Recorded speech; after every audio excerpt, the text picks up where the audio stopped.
भारत न ईरान दगी थाव लेबगी महुत वेनेजुएला दगी थाव लेरगनी हाइना यूएस प्रेसिडेंट डोनाल्ड ट्रम्प न फोंदोखरे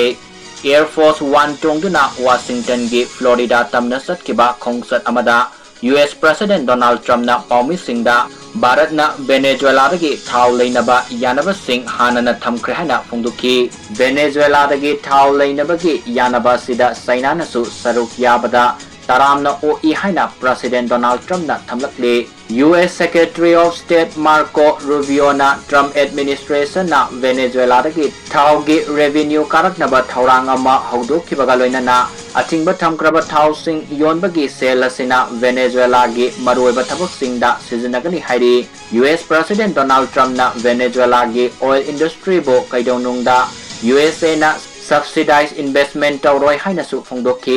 ईरान की मतंग पल्लदुना प्रेसिडेंट डोनाल्ड ट्रम्प न हाइकिबदा ईरान अमसुंग यूएस की मरक्ता वारी सानबगी तंगाई फरब लय अमसुंग वारी सानब असिदा महयसी लैबाग अनिगी मरक्ता यानब ओइगनी हाइरी लैबाग असिगी मतिक मयाई लैरबा लान की जहाज सिंग ईरान तमना संगसिलिबसगी मतंगदा महागना पंद्रकसो लैबाग अनिगी मरक्ता यासिनबगी तंगाई फरब लय हाइकी कैनेडा अमसुंग क्यूबा की मतंग पल्लदुना प्रेसिडेंट डोनाल्ड ट्रम्प न हाइकिबदा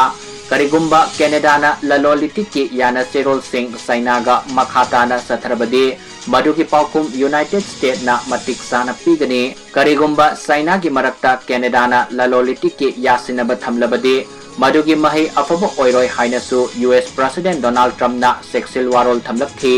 निंगसिंगबा याबदी कैनेडा न चाइनागा ललोलिटिक यानब थमलबदे